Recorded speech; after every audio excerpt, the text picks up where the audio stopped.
مدینہ منورہ میں کھجوریں پک رہی تھی، اور جب مدینہ طیبہ میں کھجوریں پکتی ہے تو گرمی شباب پر ہوتی، پھل پکنے کے دنوں میں گرمی۔ ہمارے علاقے میں جب تور کی دال پکتی ہے تو بوڑھی عورتیں کہتی ہے کہ بھئی یہ جو گرمی ہے نا وہ تور پکنے کی ہے۔ اور کسانوں کے یہاں ہوتا یہ ہے کہ جب پھل پکنے والے ہوتے ہیں تو ان کے یہاں تنگ دستی کے ایام ہوتے ہیں۔ کیوں؟ جیسے کہ جو گورنمنٹ سرونٹ ہوتے ہیں، مہینے کے آخری ہفتے میں ان کے پاس پیسے ختم ہو جاتے ہیں کیونکہ مہینے کے شروع میں تنخواہ ہوتی ہے، ایسا ہوتا ہے نا۔ تو یہ سب حالات ہر ایک کے رہتے ہیں۔ تو وہ مدینہ شریف میں پھل پک رہے تھے، یعنی کھجوریں پک رہی تھی، گرمی پورے شباب کی تھی، اور اللہ کے رسول علیہ السلام کی عادت کریمہ تھی کہ حضور دھوپ کے وقت گھر سے باہر نکلنے کو پسند نہیں کرتے تھے۔ یوں بھی رات بھر عبادت کرتے تھے تو دوپہر میں کچھ وقت آرام کرتے تھے، جس کو کیلولا کرنا کہتے ہیں، اور یہ کیلولا کرنا سنت ہے۔ اگر بندہ کیلولا کرنے کا عادی ہو جائے تو اس کی جوانی جلدی ختم نہیں ہوگی۔ کیلولے کی بڑی برکت ہے، اور بھی اس کی بڑی برکت ہے، سنت ہے، لیکن سنت تو اس کے لیے نا جو تہجد بھی پڑھتا ہو، جو رات بھر پیر پھیلا کے سوتا ہو، اس کے لیے دوپہر میں کیا سونا سنت ہوگا؟ یہ تو تہجد والوں کے لیے، جو فجر میں بھی بیچارے نہیں اٹھتے۔ یہ تو ہنسنے کی بات نہیں، یہ تو رونے کی بات ہے۔ یہ اللہ ہم سب کو توفیق عطا کرے۔ تو دوپہر میں حضور علیہ السلام گھر کے باہر نہیں نکلتے تھے، تو حضور نہیں نکلتے تھے تو صحابہ بھی تہجد گزار تھے، بلکہ تہجد گزار تو اکثر تھے، لیکن زیادہ تر تو پوری رات مصلی پر گزارتے تھے، پوری رات۔ دوپہر کا وقت ہے، چلچلاتی دھوپ ہے، اللہ کے حبیب دوپہر میں گھر سے باہر نہیں نکلتے تو صحابہ بھی نہیں نکلتے تھے۔ ایک دن دوپہر کی چلچلاتی دھوپ تھی، اس دوپہر کی چلچلاتی دھوپ میں عین دوپہر کے وقت سیدنا ابو بکر صدیق اور سیدنا فاروق اعظم دونوں کی آپس میں ملاقات ہو گئی۔ دونوں نے ایک دوسرے کو سلام کیا، اور دونوں نے ایک دوسرے سے پوچھا کہ یہ دوپہر میں کہاں گھوم رہے ہو؟ تو دونوں نے ایک دوسرے کو کہا کہ کئی دن سے گھر میں چولہا نہیں جلا ہے، بھوک لگی ہے۔ کئی دن سے گھر میں چولہا نہیں جلا ہے، بھوک لگی ہے، تو اب گھر میں کھانا نہیں ہے، تو اس لیے سوچا کہ چلو باہر نکلے، اگر اللہ کا کوئی بندہ دیکھ لے اور وہ کچھ کھلا دے تو بھوک کی شدت کم کی جا سکے۔ ابھی دونوں یہ گفتگو کر رہے تھے کہ سامنے سے اللہ کے حبیب تشریف لائے، میرے اور آپ کے آقا قاسم نعمت تشریف لائے، اور اللہ کے حبیب علیہ السلام نے دونوں کو سلام کیا۔ سرکار نے صحابہ کو سلام کا موقع کبھی نہیں دیا، ہمیشہ بڑھ کے حضور ہی نے سلام کیا۔ یہ حضور علیہ السلام کی سنت ہے، حضور سلام کثرت سے کرتے تھے، فرماتے تھے سلام کو عام کرو۔ تو سلام کیا، دونوں نے حضور علیہ السلام کو دیکھا، سرکار نے دیکھا، تو حضور نے پوچھا اے ابو بکر عمر، یہ دوپہر کی چلچلاتی دھوپ میں کہاں نکلے ہو؟ تو دونوں سچوں نے کہا آقا گھر میں کئی دن سے فاقہ ہے تو ہمیں بھوک لگی ہے، ہم نے سوچا کہ کہیں جا کے کچھ کھا لیں تو بھوک کی شدت کم ہو جائے، لیکن آقا ہمارے ماں باپ آپ پہ قربان، آپ دوپہر کے وقت تو باہر نکلنا دھوپ میں پسند نہیں فرماتے، اس دوپہر میں آپ کہاں تشریف لے جا رہے؟ تو آپ کو یہ سن کر حیرت ہوگی، جس کا صدقہ کونین میں بٹ رہا ہے وہ نبی فرماتے ہیں اپنے دونوں یاروں سے کہ میرے گھر میں 1 مہینے سے چولہا نہیں جلا، کاشانہ نبوت میں 1 مہینے سے چولہا نہیں جلا ہے، آسماں خان زمیں خان زمانہ مہمان، صاحب خانہ لقب کس کا ہے تیرا تیرا۔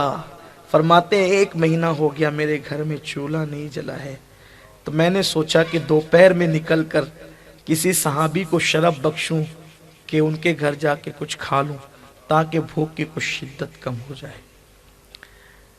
جو قوم ایک دن میں 3 بار پیٹ بھر کے کھاتی ہو ان کو کیا پتا کہ بھوک کی شدت کسے کہتے ہیں۔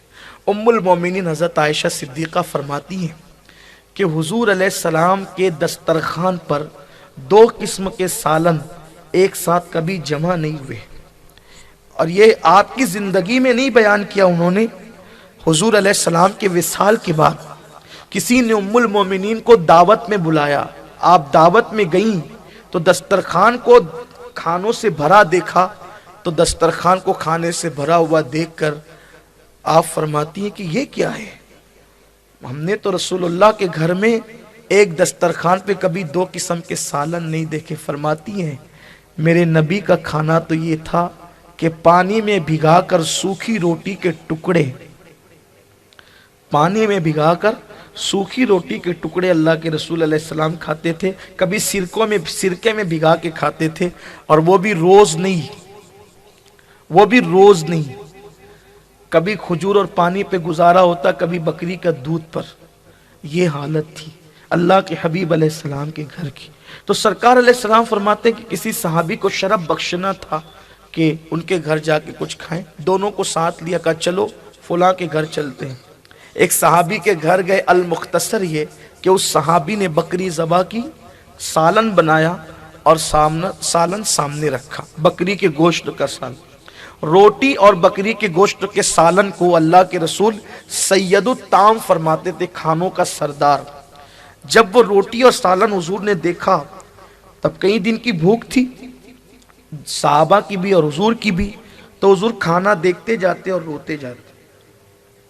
پھر حضور علیہ السلام سے صحابی نے کہا حضور کھانا کھا لیں آپ، یا رسول اللہ کھانا کھا لیں، سرکار کھانا کھا لیں۔ تو پھر حضور علیہ السلام نے ایک روٹی اٹھائی اور اس پر کچھ بوٹیاں رکھی، اور بوٹیاں رکھ کر کے ایک صحابی کو کے ہاتھ میں دیتے ہوئے کہا یہ لے جاؤ اور لے جا کر میری بیٹی فاطمہ کو دے دینا، کیونکہ جتنے دن سے میرے گھر میں چولہا نہیں جلا، جتنے دن سے میرے گھر میں چولہا نہیں جلا، اتنے دن سے میری بیٹی فاطمہ کے گھر میں بھی چولہا نہیں جلا، اس لیے لے جاؤ فاطمہ تو زہرا کو دے دو۔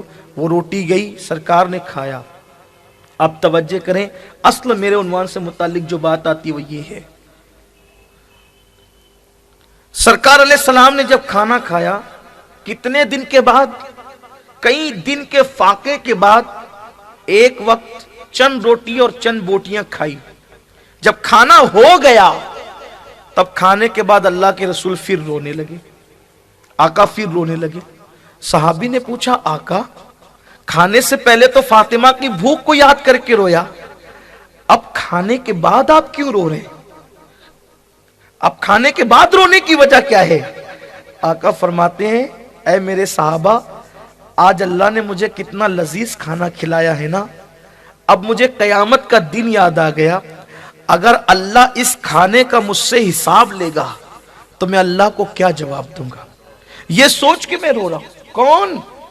شافعی یوم النشور، جس کے اشارے ابرو سے ہزاروں کروڑوں بے حساب جنت میں چلے جائیں، ایک میں کیا میرے عیسیوں کی حقیقت کتنی، مجھ سے 100 لاکھ کو کافی ہے اشارہ تیرا، جس کے اشارے سے لوگ جنت میں جائیں گے، وہ رسول کئی دنوں کے فاقے کے بعد ایک مرتبہ گوشت اور روٹی کھاتے ہیں تو روتے ہیں کہ اگر اللہ اس بارے میں مجھ سے حساب لے گا، حالانکہ یہ تعلیم امت کے لیے ہے، ان سے کا حساب لیا جائے گا، قیامت کا دن تو ان کی شان کو بتانے کے لیے ہوگا، فقط اتنا سبب ہے انعقاد بزم محشر کا کہ ان کی شان محبوبی دکھائی جانے والی ہے۔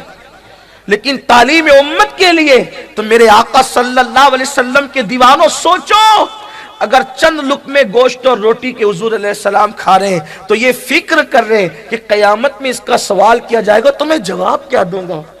جو کھانے کے بارے میں حساب کے حوالے سے اتنا ڈرتے ہیں اللہ سے، اور ہم تو کیا کیا کرتے ہیں، کبھی سوچا؟ اسی لیے اللہ کے حبیب علیہ السلام نے فرمایا مال کی محبت میں میری امت یوم حساب کو بھول جائے۔